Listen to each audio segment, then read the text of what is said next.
is your usual suspect. Welcome back to yet another live broadcast on your favorite football updates channel. It's a pleasure to be back with you on this beautiful Monday night, the 2nd of March 2026. I say happy new month to you all, esteemed followers, new subscribers, the old students of the community, the usual suspects, the semi-regular suspects, and the non-regulars, those that come once in a while. We do appreciate you in a similar breadth. But yeah, it's only 8 minutes past the hour of 11 p.m. We're almost spot on time. Tonight, we are back with yet another conversation on football. We'll be talking about Iran opting out of the World Cup 2026. And then, of course, we'll get to discuss the Premier League match day 29. We'll talk about Kylian Mbappe's injury because he suffered an injury there that could see him miss a good number of Real Madrid games. Remember, Real Madrid are in action tonight. They are up against Getafe in as far as tonight is concerned, and that game is still goalless after 5 minutes played. So we'll be keeping tabs on that one as well as we go through tonight's broadcast. We'll also get a chance to give our insights on match day 29 of the Premier League as it is slated to get underway tomorrow. So that's a part of what is happening that we'll be looking on tonight. I thought I could find time to record, to do a video today, but I ended up getting engaged. But hopefully I will be able to find time and do something in either tomorrow or in the coming days. But anyways, our efforts to do other things have been quite fruitless, I must say. But it is what it is. You just have to grind on and soldier on and hope for the best. You have to keep showing up and hope for the best. So we'll keep doing that. For those of you that were part of the morning conversation, I want to say thank you so much. For those of you that watch our live broadcasts long after they've ended, we do not take your love and support for granted. We do appreciate you a great deal. So, anyways, that will be it for today. That will be the gist of the conversation. That's where our conversations will revolve around. Apologies, was just having our audios tested out or checked out just to be sure everything is perfectly aligned. I'm struggling to load something here, but at long last, finally, it's worked out. So, anyways, we'll begin with the news of Iran opting out of the FIFA World Cup. Now, I do not think, it's news, but I do not think it's come as a surprise given the wake of the events on the world political stage in the last 48 hours or so, in which the USA and Israel decided to attack Iran for whatever reasons they may give, misguided or not. We will not get into the politics of it because then we may have to digress our conversation on the political side of it. But and yet that's not where our focus, that's not where we want our focus. So anyways, the point I'm trying to make is that it was pretty much expected given what transpired. We know that Israel and USA attacked Iran, and of course they went on to kill their supreme leader, that is Ayatollah Al Khamenei, and then of course and other senior leaders within the Iranian government and things like that. So of course, even going into the World Cup itself, Iran already had reservations about the World Cup being over there in the United States. And it's safe to say they're not the only ones with reservations, although for other people, the reservations for those particularly may be different. But for Iran in particular, and a good number of other countries,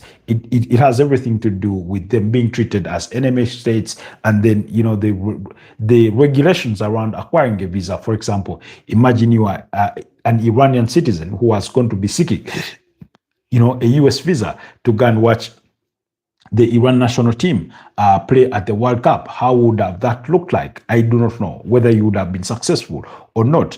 Perhaps we'll never get to find out because now that Iran has opted out of the World Cup, but more importantly, because the circumstances have greatly changed.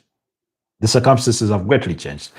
What the situation was 48 or 56 hours earlier on is no longer the same, you know. And on a footballing platform or level, I completely understand their decision. I completely support them because you basically would be sending your players to go and play on enemy territory. There's that movie called Behind Enemy Lines.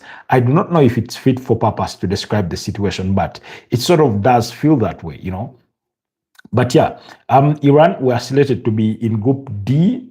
No, sorry, in Group G with the likes of Belgium, Egypt, and New Zealand. That's where they had been drawn in as far as the FIFA World Cup groups are concerned. We know that those groups are not yet complete because we are waiting for some playoff games to be played.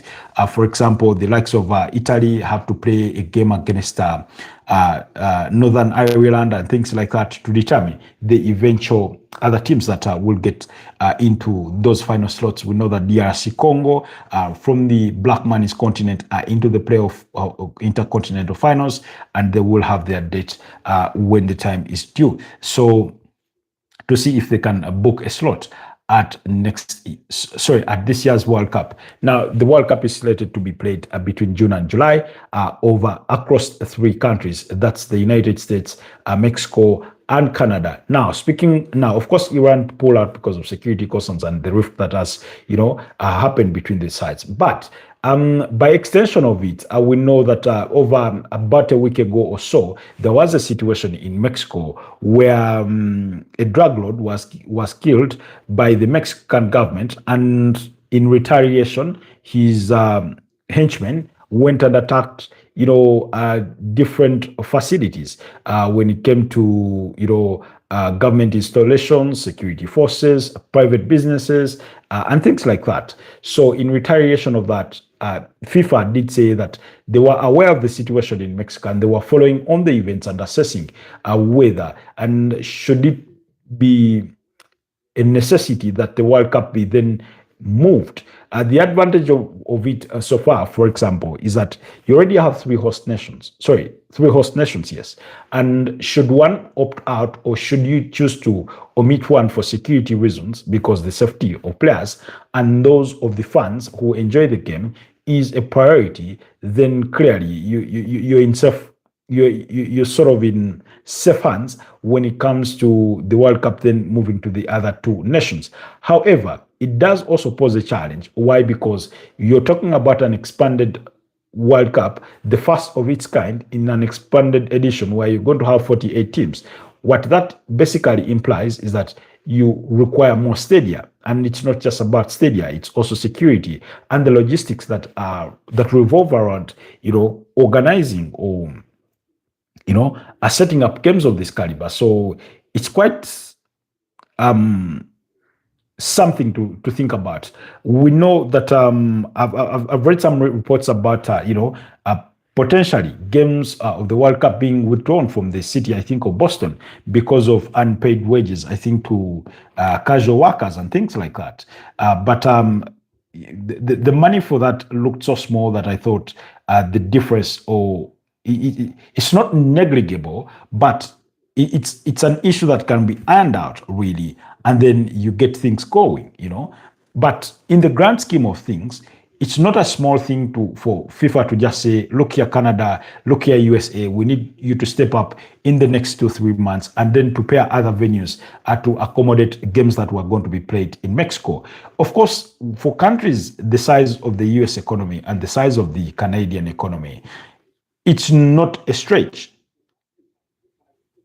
Wow, what a miss by Vinicius Jr. What a miss by Vinicius Jr. He just missed a golden opportunity to score and put Real Madrid forward. But that's Jesus Christ. How did he miss? The goalkeeper got his foot to it. Anyways, brilliant save there from the Getafe goalkeeper. So, anyways, the point I'm trying to make is that an economy the size of the US is not, it can absorb any financial shock when it comes to demands of getting ready other venues and things like that, and so can the Canadian economy or sort of system.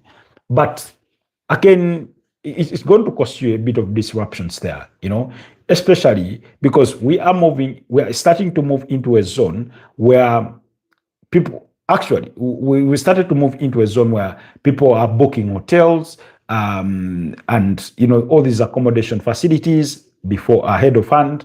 People are looking to purchase tickets. I know that people I have heard of people who have already purchased their World Cup tickets for some selected games and things like that. So you ought to factor that in mind.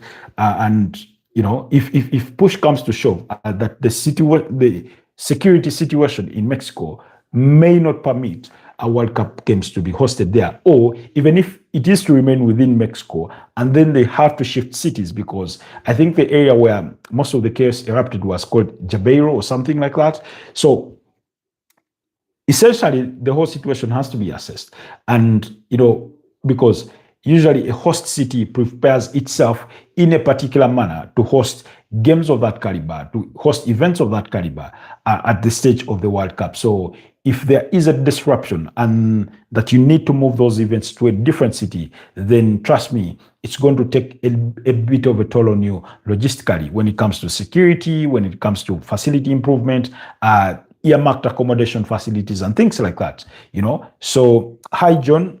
Good to see you back online with us. Hope you're doing okay. TT Vision says, who is replacing Iran? Unfortunately, up until this stage, we are not yet aware of any country, if any, will be replacing Iran. That will be for FIFA to decide. But the report did come out yesterday that earlier on today, that the Iran national team has officially withdrawn from the 2026 FIFA World Cup and will not travel to the United States for their scheduled matches. Iran had been drawn to play all three of their group stage fixtures on US soil. However, following the reported death of the country's supreme leader, Ayatollah Ali Khamenei, in a missile strike allegedly linked... Let me not even bother with that alleged language. Of course, with following his death, they pulled out. So in a statement, authorities did emphasize that the safety and well-being of their players and staff remain the top priority, adding that life is more important than football. And that couldn't be more factual, because indeed life is more important than football, than anything else. This sport, including this sport that we enjoy too much. So this development marks a dramatic and an unprecedented turn ahead of the 2026 World Cup, with global football now awaiting further updates from tournament organizers. So now, first of all, it wouldn't be the first time that, let's say, a country pulled out of a major tournament because of war reasons. We remember in '92 when Denmark were invited to play at the Euros of '92, and they went on to win them. It was because Yugoslavia had then, been had barred of the tournament because of a conflict that had, broken out, or the Yugoslavian wars, I think, probably. So it's not the first time that a country pulls out for such or similar reasons, or for any reasons for that matter. So then the onus will be upon FIFA to say, this is how we are going to go about the situation with a team pulling out. Either we're going to have another team replace them, or we will just treat that group in a different way and take it from there. So we'll be waiting to hear from the football authorities in regards to how they want to handle that situation. But first of all, it's very unfortunate for football, but it's even more unfortunate that there is war happening in Iran, in the Middle East area, and that people's lives are at risk. And why? Because somebody decided to exercise their ego. Somebody decided that I'm the biggest bully in the yard and I'm going to show it. At least it feels that way. But anyway, like I said, we won't get into dragged into the specifics of what the motives are, what the justifications are or not. Let's move on quickly. So Kylian Mbappe is said to be out for an extended period. I do not know how extended, but at least for a bit of time, because according to a statement released by Real Madrid on Kylian Mbappe, they say that he sprained his left knee. It's a report that we touched upon, I think, yesterday or the other day, because he was set to miss today's game. And reports did suggest also that he is bound to miss the first leg of the round of 16 of the UEFA Champions League when Real Madrid hosts Manchester City at the Santiago Bernabeu, and that is going to be next week, midweek. Yes, that will be a Tuesday and Wednesday. That's when the first leg of the round of 16 games for the UEFA Champions League will be played. So he is slated to miss that, and reports did suggest earlier that he could return for the second leg of the reverse fixture at the City of Manchester Stadium or the Etihad Stadium. But again, we'll have to wait and see because only time will tell. But according to that statement from Real Madrid said, after the tests carried out on our player, Kylian Mbappe, by French medical specialists under the supervision of the Real Madrid Medical Services, the diagnosis of sprained left knee and suitability of the conservative treatment that is being followed are confirmed pending evolution. So that's the statement from Real Madrid regarding Kylian Mbappe, their top scorer this season across all competitions. I think he had, last I checked, he had more than 36 goals to his name so far this campaign. So really, we know how important or how he is a critical part to whatever right Real Madrid have done this season. Particularly, you remember when they went away to Greece and beat up against Olympiacos, I think it was by 4-3, and he scored all 4 goals in the UEFA Champions League. Last I checked, his tally stood at about 12 goals in the UEFA Champions League alone. So really, I think there's no underestimating the importance of the contribution of Kylian Mbappe in as far as this Real Madrid, a team is concerned in when it comes to this season. So again, when you look at, for example, in the Spanish La Liga, he's played 23 matches, 23 goals and 4 assists. That's a 27 goal involvement in 23 games. And of course, last season he scored 31 and provided 3 assists. But given the kind of trajectory that he was riding on, you would have hoped that by now he would have already extended his tally, but he's missed quite a couple of games. In the UEFA Champions League, he has 13 goals and 1 assist. And that's really, really impressive. So again, another testament to how good he's been. So that means that's about 36 goals already across all competitions so far this season with just 4 Real Madrid. So they do miss a very, very important player in their setup, but let's hope for the best that maybe by the time they get to take on Real Madrid, the Whites will have Kylian Mbappe back. Anyways, allow me to move away from Real Madrid and Iran and then move on to what we do anticipate will be match day 29 tomorrow in the Premier League, because yes, I know sometimes action comes thick and fast. And one of the things that I quickly noted was teams that played their games on Sunday and then have to play on and have to play on the same day with teams that played on Saturday. Anyway, that's unavoidable because of the nature of these fixtures, although that extra day of rest could prove to be invaluable to a particular team, depending on how they sort of deal with it or handle it, But yeah, here's the run of fixtures that will be coming your way in as far as match day 29 of the Premier League will be concerned. Bournemouth, these games kick off at 10:30 p.m. East African time tomorrow. And ceteris paribus, all factors kept constant, granted the life, we will be here to bring you the latest from the developments from those games as and of when they do happen. So at 10:30 p.m., Bournemouth will be at home against Brentford. Everton will be at home against Burnley, while Leeds United will take on Sunderland. And then in the later kickoff at 11:15 p.m., Wolverhampton Wanderers will entertain Liverpool at Molineux. And then on Wednesday Still at 10:30 p.m., Aston Villa will be at home against Chelsea. Brighton and Hove Albion will be at home against Arsenal. Fulham will take on West Ham United in a London derby, while Manchester City will be at home against a poor Nottingham Forest side. Meanwhile, Real Madrid have scored through Adagula to get the lead there. Oh, what a beautiful turn in the box. And,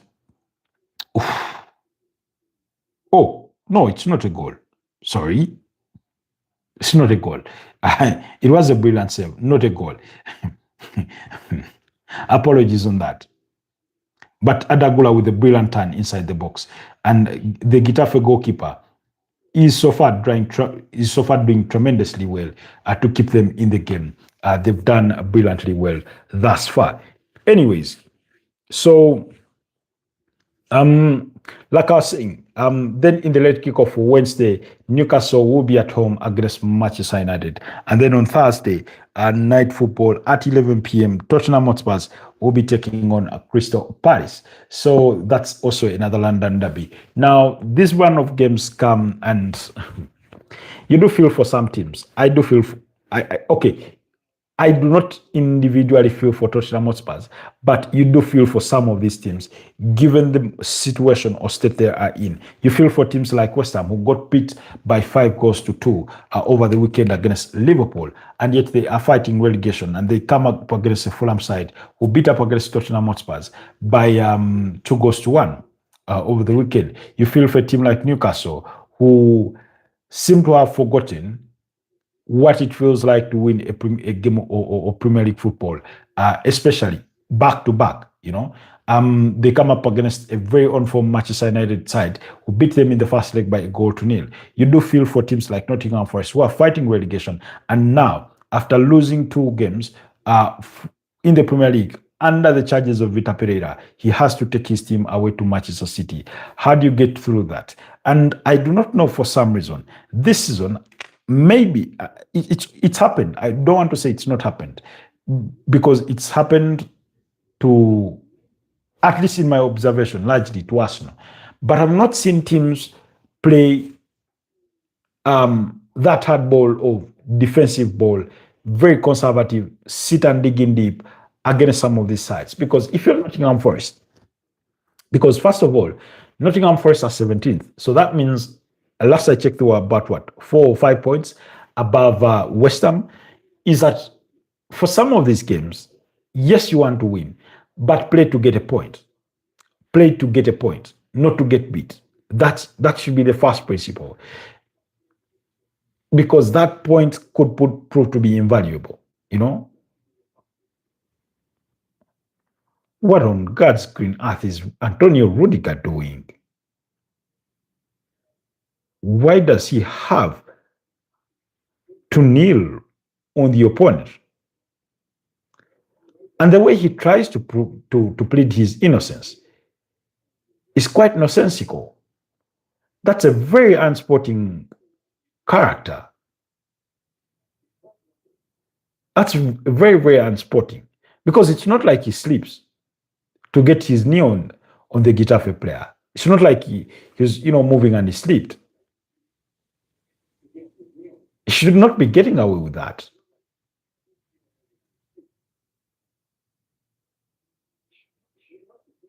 As in, how poor a sportsman do you have to be to do the kind of thing that is done? Anyways, so let's digest the games. We'll begin off with the games that will be played tomorrow, and then see if time allows us. We'll perhaps digress into those that will happen the subsequent day on Wednesday. But should that not be the case, then we'll always find time to have a look at them. So quickly, Bournemouth versus Brentford. Bournemouth come from the weekend in the aftermath of that 1-1 draw against Sunderland. Evan Nilsson being on target there for Evan Nilsson being on target for Bournemouth. Okay, I think I responded to that. But Rico. So, and then Brentford on the other side had to grind it out against Burnley, winning the game by 4 goals to 3. In as far as the Premier League table is concerned, the two are not miles apart of each other.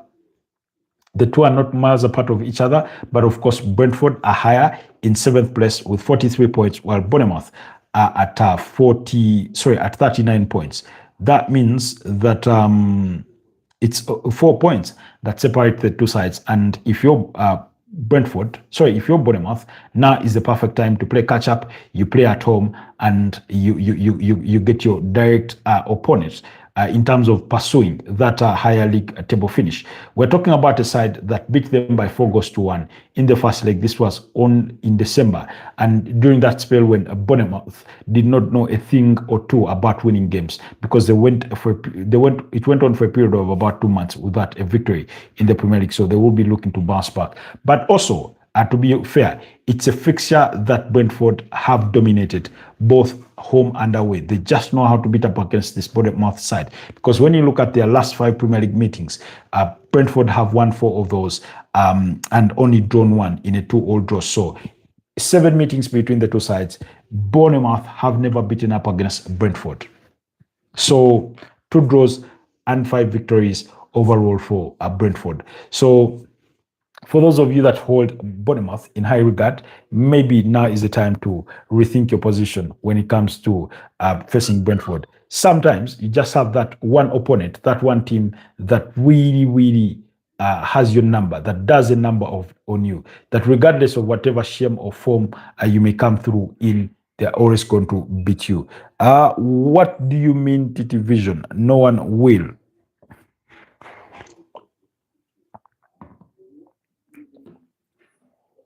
Well, we wait for a decision. That's up to FIFA to decide. That's where we left that conversation at. But anyways, so Bournemouth, on paper, they're a very strong team. They're an okay team. Adrian Trafford, George Petrovic in goal.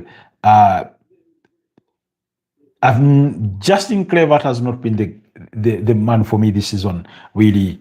Hey Pedri, how are you doing, my brother? Always a pleasure to see you around.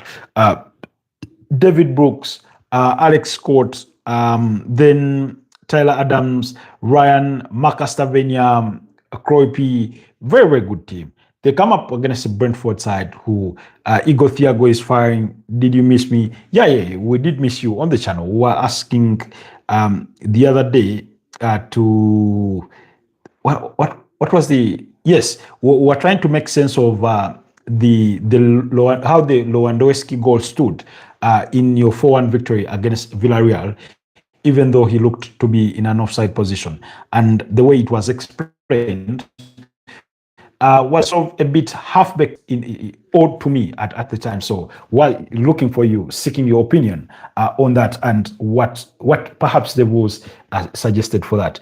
Of course, in the first phase of play, he looks onside. That is before was it Pedri that plays that defense splitting pass through, and then he gets the cutback, something like that. So that's what we're looking at. And you say it's not offside, he's behind the ball and behind the player too, hence no offside. Our layman understanding of the offside rule is about you're beyond the last defender, and that's just about it. You say he's behind Jules Koundé. Yes, Jules Koundé is not in an offside position when he receives that ball, so he is onside, and then he makes the cutback for Robert Lewandowski. But I mean, it was a beautiful goal. So that's part of why we were looking for you to make sense of that. And then also did we pick your mind? I do not remember picking your mind about the draws of the UEFA Champions League. But your Barcelona have Newcastle. But that was a part of the majority of the conversation we're having all throughout the last week. So anyways, back to the Bournemouth-Brentford game. Like I was saying, Brentford Michael Kayode, right back, has looked good. Yes, he considered an own goal. Igor Thiago, I think he's extended his tally to 18 Premier League goals. Kevin Schade back, firing. Mikel Damsgaard, things like that. So they really have the decent players that can can beat up against any opponent. Maybe the other thing that we did miss about you, Pedri, and why I was seeking you is that we've not done the predictions as we had started out. But anyways, it's been 2 weeks of that blip of not doing the predictions, but it is what it is. I kept giving mine nonetheless. So in this one, I'm going to go for Brentford to win by 2-1. Yeah, they just have that number. They just seem to have that number on Bournemouth that they tend to win. You say, I think we can make it to the semi-finals and play Arsenal, which will be difficult but not impossible. Their defense is very good and forward line is good too. I do not know, guys. Briefly before we get to the next game, as we do the breakdown for match day 29, which is Everton versus Burnley. I do not know. Maybe I'm waiting for it to first happen. But I'm not entirely convinced that it is going to be as straightforward. And maybe it isn't, and it doesn't have to be. But I've sort of, maybe it is the pessimistic me, but I have this feeling, slight as it may feel, at the back of my mind, that we could have a UEFA Champions League upset. I do not know whether an upset in this particular case qualifies for Bodo Glimt knocking out Sporting Lisbon, or Bayer Leverkusen knocking out Arsenal, or Newcastle doing a number of Barcelona, or Tottenham getting over Atletico de Madrid. I do not know. Or Atlanta surprising everyone and knocking out Bayern Munich. I do not know. But obviously, my first thought is not about, Bayern Munich, Atlanta. No. But I just have this sneaky feeling that we could be stunned by one of those ties, that it may not deliver a straight up result as we may all think. A good evening, good broadcasts. That is Baker. Always a pleasure to see you. Baker, always a pleasure to see you back. So anyways, we'll see. Only time will tell. Like I said, the UEFA Champions League is returning next week on Tuesday and Wednesday. We'll be going through the first legs of the round of 16. And yeah, football is going to come thick and fast, depending on what team you support and what competitions they are engaged in. It's something that we've discussed multiple times on this forum about the responsibilities of some of your, teams. So Burnley make the trip to Everton. Unfortunately for Burnley, they've tried to fight on, but this Burnley side, for me, still feels like the Burnley that I watched in 2023, 2024, when they were under the charges of Vincent Kompany. They play good football, they'll create some chances, they'll score some amazing goals, but they just can't get things over the line. And their position on the Premier League table, being 19th with 19 points, and 6 points adrift of West Ham, later on, 8 adrift of Nottingham Forest, which would be the place of safety, is not a surprise. It's just a testament of what they represent, that they will play some good football. You may enjoy watching them on the eyes, but at the end of the day, they just do not get results. They just do not post results on board. And I do not think that facing Everton, following that devastating loss by 4 goals to 3, you do feel for them that perhaps their goal should have stood to at least rescue a point, because hell, they deserved it. Because coming from 3 goals down to restore parity and even score to go ahead is no walk in the park. So they come up against an Everton side who are quite motivated, following their 3-2 victory away to Newcastle. A brilliant save there for Jordan Pickford, who looked really, really good. But prior to that, they had suffered 2 defeats against Man United and FC Bournemouth. And then they have a draw in their last 5 against Brighton and a win against Fulham. So that's the Fulham, sorry, the Everton we're talking about. Really, Burnley have only have a draw in their last 5 games. So it tells you how poor or bad a run of form that they are having, and that it's not going to be that simple, even though we may wish well for them. So for me, Burnley, the first leg ended goalless. That was around December. It was a tough more, but this is a fixture that Everton know how to win. They've won it 3 times out of the last 5. They've only lost 1 and drawn 1, and they've won both previously at Goodison Park and away to Turf Moor, at least on one occasion in December 2023. But this time around, if you're Everton, and David Moyes is really, really, yes, I've seen the predictions, Pedri. I'll get to them.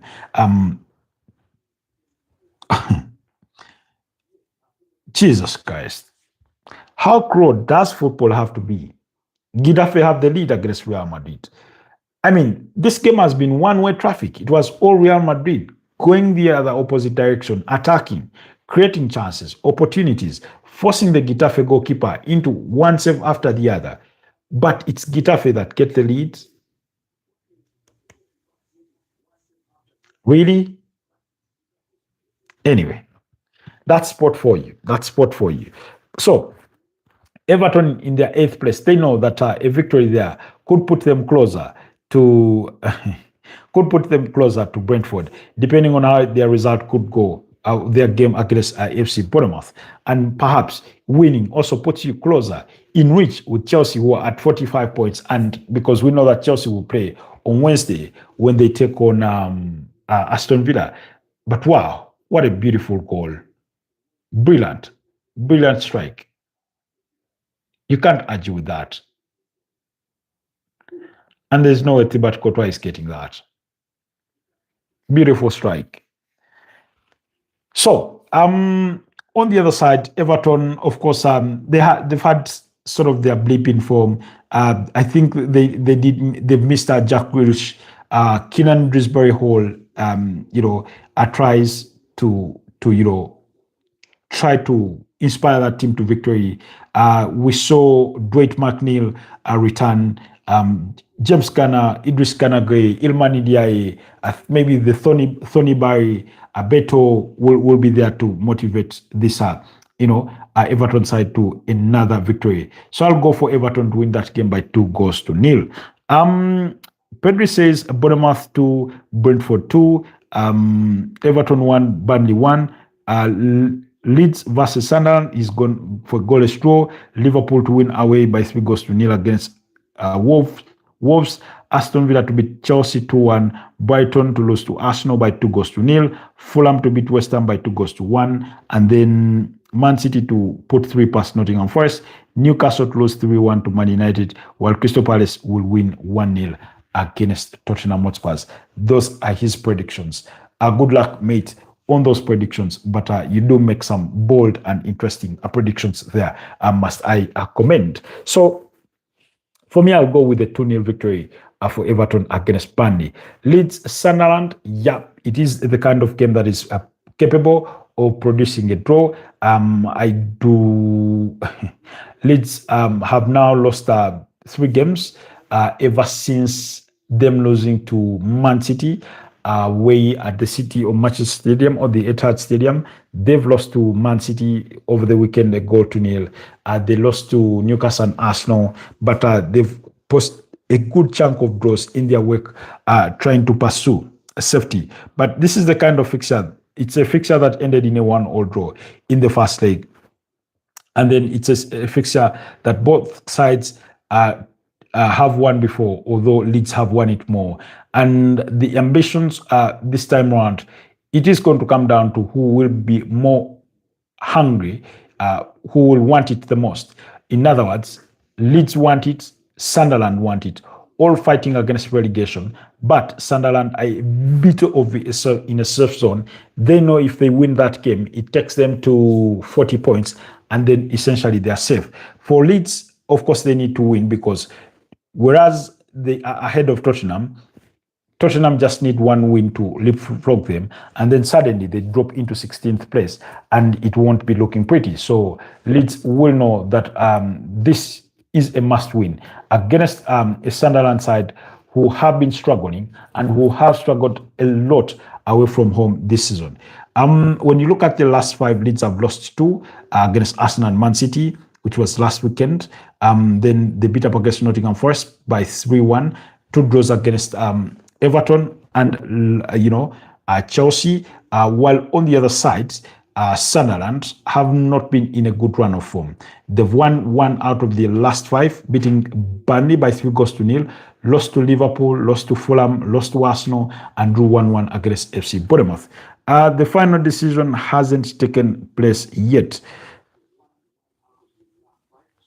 By the way, Iran hasn't officially opted out of the World Cup. The final decision hasn't been taken place yet. Well, we'll continue to monitor those developments until, after all, the World Cup is only a couple of months away. So we'll just have to wait and see.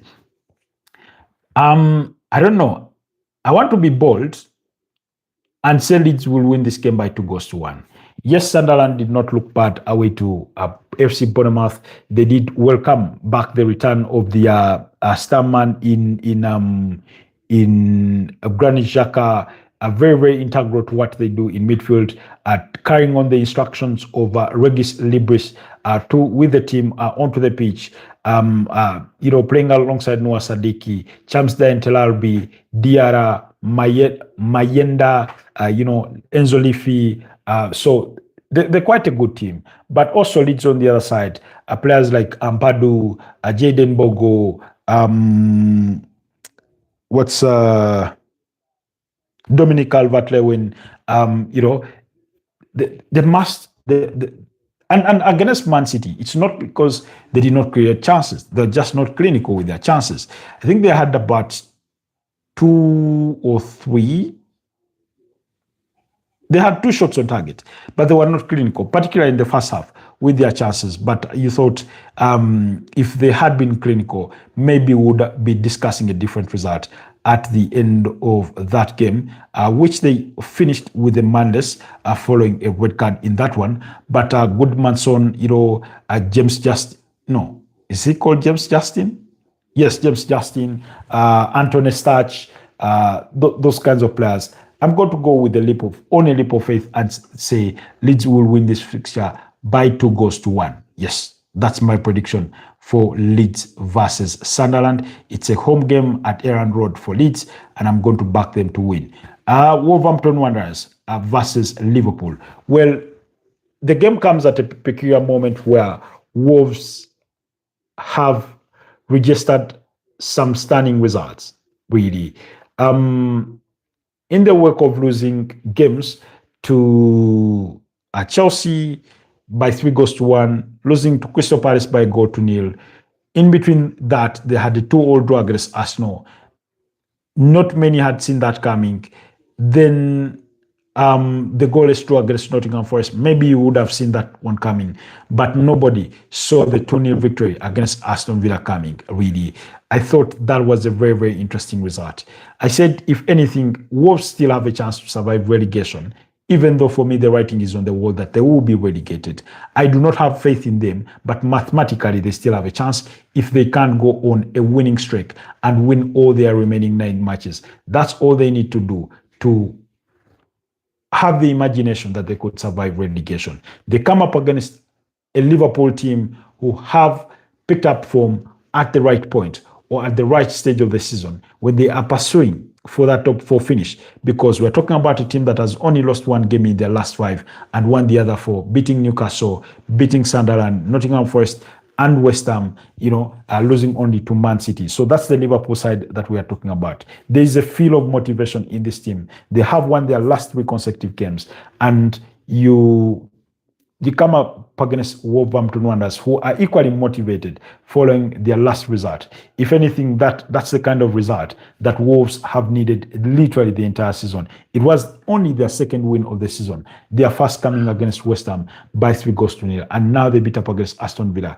by 2-0. So very interesting. But I think we're talking about a Liverpool team who are very good with set pieces. I don't think there's a team that has scored more goals from set pieces ever since the turn of the new year. They've scored as many as 7 goals.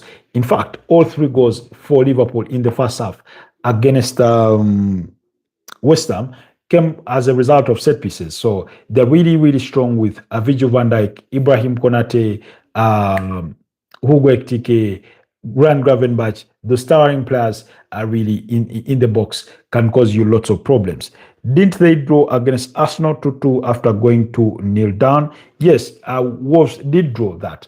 But like I was saying, they got the win against Aston Villa, and that gives them the motivation. But they do come up against a very good Liverpool side who, even under poor performances, like the one we saw away to Nottingham Forest, they scrapped away a victory. Against Sunderland, it was prettier. They scrapped away, they inflicted on Sunderland their first home defeat of the season at the Stadium of Light, which was then followed, I think, by another win by Fulham at the Stadium of Light by 3-1. So really, but in terms of my prediction, or before I even get to the prediction, I must be honest, I do not have much hope in this Wolverhampton Wanderers side. Wolves' results haven't been a true reflection of the way they play. I mean, no matter how beautiful football you play, for as long as you're not winning games, it's never going to count. Earlier on, I was citing the example of Burnley when they were under the charges of Vincent Kompany in the 2023-2024 Premier League campaign. They were in the Premier League. They used to play very good football. They just conceded way too many goals. They just didn't score enough. They couldn't get games over the line. And so Wolves, yes, have had some really, really tremendous performances, but it's about getting a result over the line. It's about winning that game of football.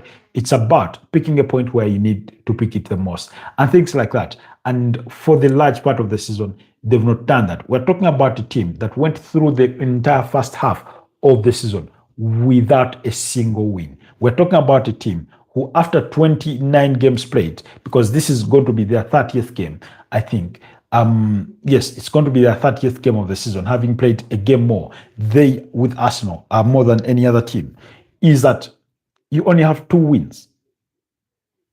Basically, Wolves' motivation is to fight not to be relegated as a team that amassed the lowest number of points.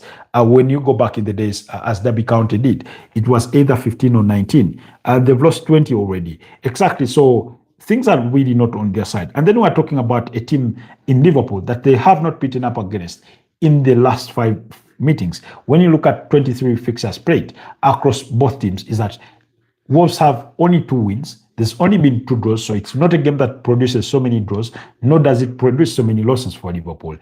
In other words, if you're Liverpool and you're serious about this pursuit for a top 4 finish, then clearly Wolves is a game to have a go at it, go have a crack at it. It won't be an easy game because there is no game perhaps in the Premier League, but go have a crack at it. So I'm going to go with Liverpool to win by 3-1. Disappoint me if you wish, but at least my prediction is with you, Team Liverpool. Then, so those will be the games that will be played on Tuesday there. And then on Wednesday, we also have some interesting fixtures. I'm thinking to myself, okay, let's touch some of the games for Wednesday. And then tomorrow morning, when we come, we'll touch on the rest of the other games that will come on Wednesday. So, okay. Wednesday, Fulham versus West Ham, 10:30 p.m. Fulham, fresh from that London Derby victory against Tottenham Hotspurs. Not surprising. Tottenham has such a poor side, but couldn't the same have been said about Arsenal? And the two not that long ago, I expect Liverpool to win, but only by a single goal. When I say I expect Liverpool to win, it doesn't mean it's impossible for Wolves to win. And because they picked up a draw against Arsenal, it does not mean that Arsenal did not let themselves down. Arsenal let themselves down. They led the game by 2-0. They should have won that game. So that's on them. If you let yourself bare, if you let yourself open, Wolves are going to beat you. Like we saw that against Aston Villa on Friday night. They can beat you. But it's not that they've done much to show us this season that they are capable of beating up teams, that they're capable of winning matches or many matches. Like I said, in 29 games played, they've only won 2. So, in other words, you win 1 game in every 14 games, at least. That's the average of it. Then that gives them 6 points, minus the 13 points that they have. That puts them at about what? 7 draws. So the other are 7 draws. And then, so what did they do in their other 20 games? They got beat. So the same way that you're speaking to their recovery in that 2-2 draw against Arsenal to rescue a point, also look on the other side that you have a whole 20 games where they could not recover, where they went on to lose. Why did they not recover in those other games? We're talking about the side that lost by 4-1 to Man United at Molineux, and then I think went to Old Trafford and picked up a 1-1 draw. Some teams have struggled to beat Wolves. That's the honest reality of it. But just because you struggle to beat them changes nothing, because at the end of the day, it's either you've won or you've lost. It's that simple. Okay, you say the difference between Wolves this season and Derby is the results haven't been heavy defeats. Exactly. Derby County used to ship in loads and loads of goals. Loads and loads of goals, So, yeah. Anyways, moving on to West Ham, away to Fulham. Again, I do feel for West Ham. I've said this before, I have a soft spot for Fulham on a footballing level, because among the teams that are fighting relegation, it's the only team that, one, I did not predict would be getting relegated. It's the only team I wouldn't wish relegation upon.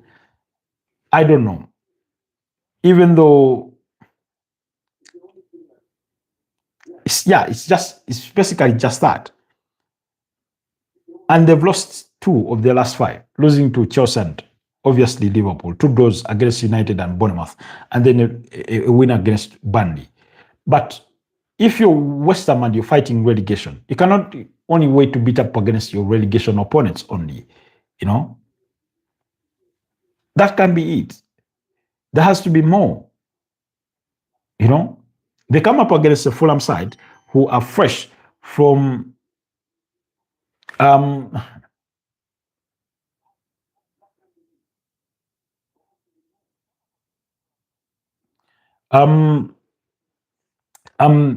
they've won the last 2 games. Fulham beating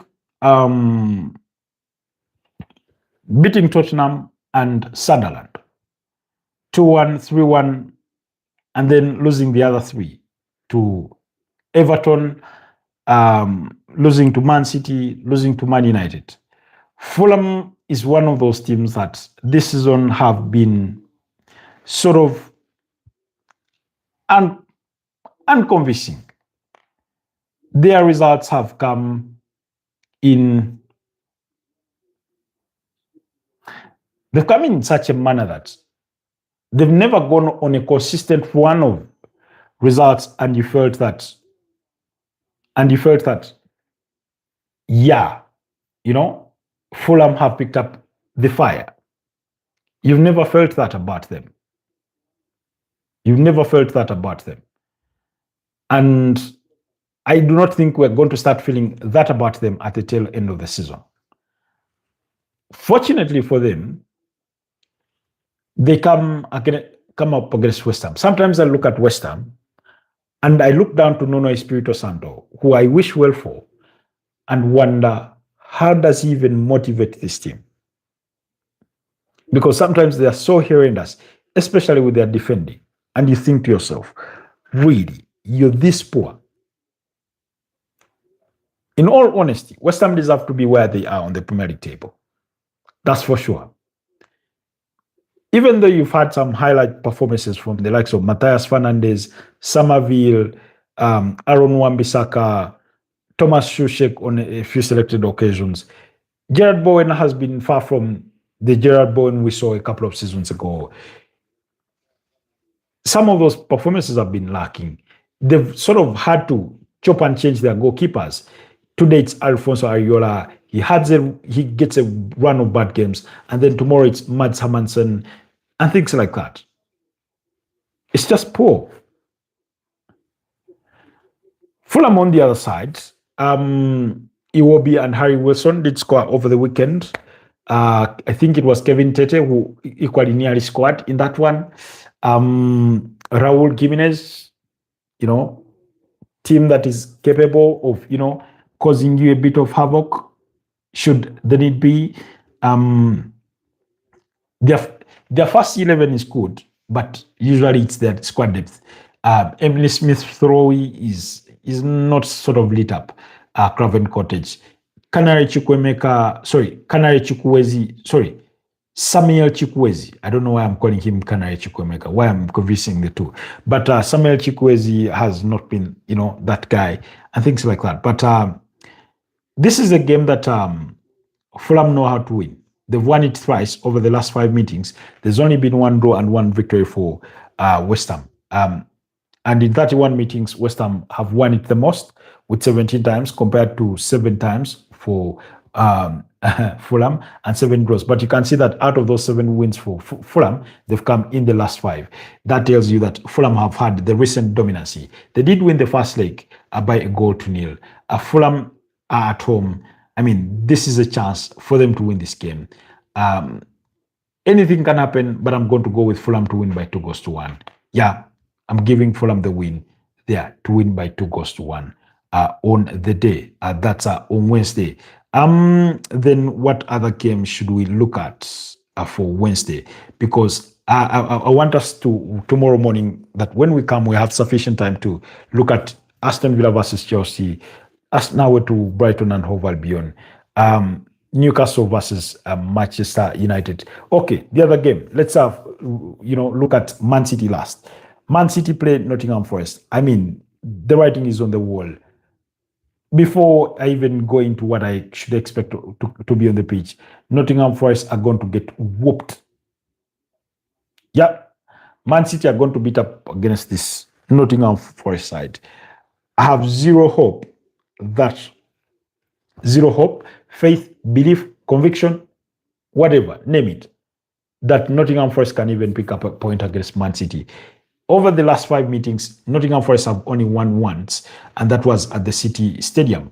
That was last season. But every time they go to the Etihad Stadium, they get whooped. And I do not think Wednesday will be any different, which is, essentially tomorrow, because today is already Tuesday. We've turned the calendar. It's the 3rd of March. Speaking of 3rd of March, should be somebody's birthday today. Anyways, so you look at Nottingham Forest, like I said in the preamble, Vita Pereira has lost his first 2 games in charge of Nottingham Forest, losing to Brighton by 2-1 and to Liverpool by 0-0. In fact, he's managed Nottingham Forest through 4 games. He's lost 3 and won 1. He won against Fenerbahce by 3-0, lost to the same side by 2-1 in the reverse fixture, that's Fenerbahce, in the playoffs for the UEFA Europa League. He's lost 2 in the Premier League. Over the last 5, they've lost 3, they've drawn 2, they just don't put results on board. Man City are on a run of 4 consecutive victories this in this period. Last time they slipped up was when they drew in a 2-2 draw against Tottenham Hotspur.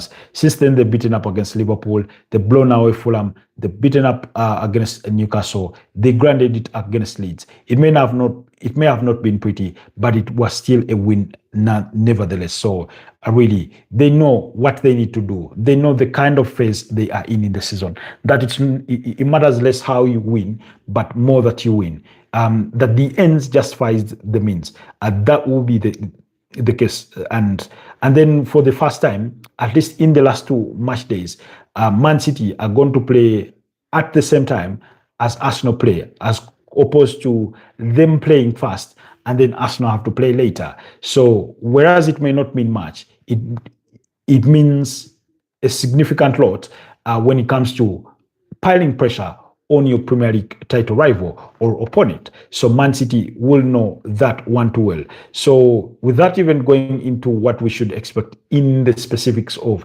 the nitty-gritties of the tactics, the good, those Nottingham Forest players, I equally do not know what manager is going to motivate them if they have not been motivated the entire season. It's not like they have a bad squad. They just can't win games. They just do not win enough games. Whether you're talking about Neko Williams at left back, Ola Aina at right back, Milinkovic, Savic, Moriro in that back line, Ibrahim Sangare alongside Elliot Anderson, who is a target for Man United and Man City, Morgan Gibbs-White, Callum Hudson-Odoi, Igor Jesus, Omari Hudson, whoever you may think of, Danny Ndoye, Timothy Taiwo Awoni, Nicolas Dominguez, Ryan Yates, name it, James Markety, former Manchester City player, Dylan Bakwa, they just can't get you the results that you need. And they come up against a Man City side that first of all, are going to have the home advantage. They have the history of this fixture to their side. They have a firing about Erling Haaland. Yes, I think, did he make it for the Leeds game? I don't think so. They have a high-flying Antoine Semenyo who seems to pick up. No, Haaland did not feature in that one. They have a high-flying Semenyo, beaming with confidence, Ryan Cherki, Bernardo Silva, orchestrating so many things in that midfield, Omar Mamush, Lodri, that even in the absence of about Erling Haaland, they remain unfazed. That backline, Ruben Diaz alongside McCoy and Antoine Semenyo, quite the perfect interventions for Manchester City in the January transfer window. Really, there's no way you're getting past that. On the bench, they're looking to bring on Tijan Reinders, Nathan Ake, Jeremy Doku, Savinho, Phil Foden, Nico Gonzalez. And I mean, it's the Man City machine. So I think Man City will win the fixture. Yes, I know last weekend I'd gone for a 3-1 win for them against Leeds, and it did not manifest that. But I contend they will win at least by 2-1 or even 3-1. But I'll say 2-1 Man City to grind it out. It will have a bit of pressure to it, but eventually Man City will overcome and win that game. So, so for me, that's the gist of it. For now, I think let's digest those. Like I said, we'll look to proceed in the morning with the preview for the Premier League match day 29. In the morning, we'll look at the Arsenal-Brighton game. We'll look at Chelsea against Aston Villa. We'll look at Man United away to Newcastle. And then maybe subsequently, if time permits us, the Tottenham Hotspur game that comes on Thursday, or even if that one has to wait. But at least in the morning tomorrow, we should be able to look at those games so that when it comes to tomorrow morning, so that when it comes to our broadcast for Wednesday morning, we are reviewing the results from Tuesday and then getting the team news more whatever the updates the managers will have provided in their respective press conferences, because for the teams that play on Wednesday, those press conferences are coming tomorrow, and for the teams that are playing tomorrow, those press conferences came today, of course, with Anna Slot saying how the Premier League is become more about set pieces and how they're very important in the game today. Anyways, I wish to say thank you so much just for the laugh. Thank you so much, Pedri. Thank you so much, Becca. Thank you so much, Titi, Vision. Thank you so much, John, for having been part of the broadcast this morning. Really, we wish you the very best. Thank you so much for always choosing to be part of us. Whatever amount of time you dedicate to be with us for these conversations is really, really appreciated. Allow me wish you a blessed night, and let's link up again tomorrow morning. Bye bye for now. Good night.